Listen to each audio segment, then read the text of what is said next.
I'm Robert McLean of The Prime.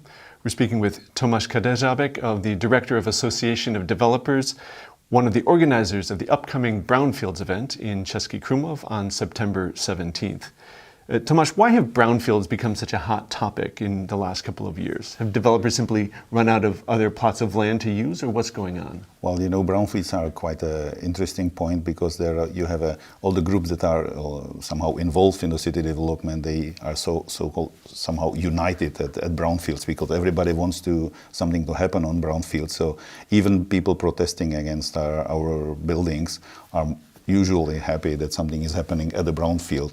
And then you have the cities that also have a vacant place in their landscape, and they simply also need something to happen there. That's why the Association of Developers is in the long term involved in the conference about brownfields. That's simply our topic for the long time.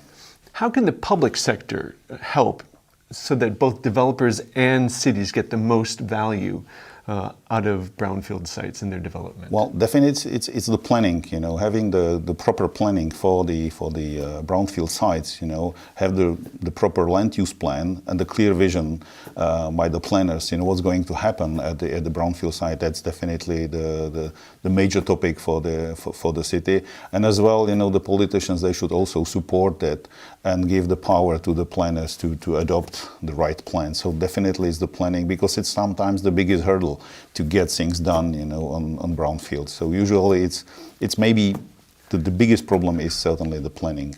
Mm-hmm. There's still a good deal of suspicion about developers, that they're only in it for the profit.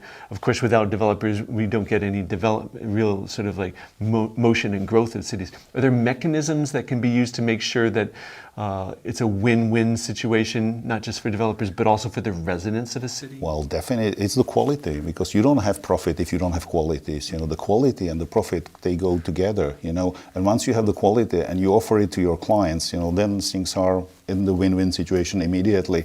So that's why we insist that especially the development of the brownfields should be carefully planned, very well prepared, and just adopt in such a way that you can deliver quality.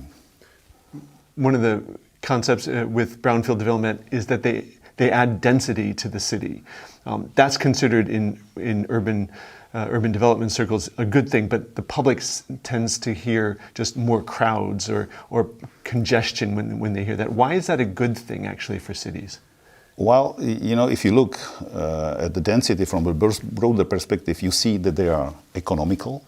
And it's ecological as well. If you have more people living in the cities, then you have less people living in the countryside, and it's certainly an ecological issue as well. So it's the task for us, the developers, and for the cities as well, to explain to the public that density is something that we all need. Without the proper density, we cannot have a functioning cities, So if you look at the examples from the Western cities, they are much more dense than our cities in the Czech Republic. And that's simply the task for us to explain to the public that it's in their benefit, to have dense cities. It's also much more efficient from an investment point of view. So much has already gone into the development of those brownfield sites in terms of transportation that it's a very cost-effective way for the city to grow and really grow the value of everything, the entire region around those developments. That's exactly, because if you have the proper infrastructure already built, you have some vacant places where you can build, so then the use is much more effective of the infrastructure, and the people paying for the infrastructure will simply pay less taxes for establishing the infrastructure. So from our perspective, it really needs to be just explained that it's to the benefit all of us just to have more dense cities. It's very easy for people on the development side or on the planning side to blame the public for not understanding these types of things. But doesn't it behoove developers and the city itself to do a better job of explaining these types of concepts? How can that be done? It's obviously a difficult task. We always can do a better job in explaining what we are actually doing. So that's a task for us, for the cities. The city of Prague actually developed the process or the project of participace, where the people can really participate and already at the planning stage. So it's definitely a task for us to use all the tools that the modern time allows us to use, all the social media, video conferences, etc., to explain people what's going to happen in their neighborhood and get their support for that. So that's definitely our joint effort for the politicians, the planners, and ourselves. Mm-hmm. This is the third time that the Brownfields conference has taken place, but it's the first time so far from Prague. Was that intentional, and if so, why? Definitely, we have done the first conference in Prague. The second one was close to Prague, and this one is finally in the regions.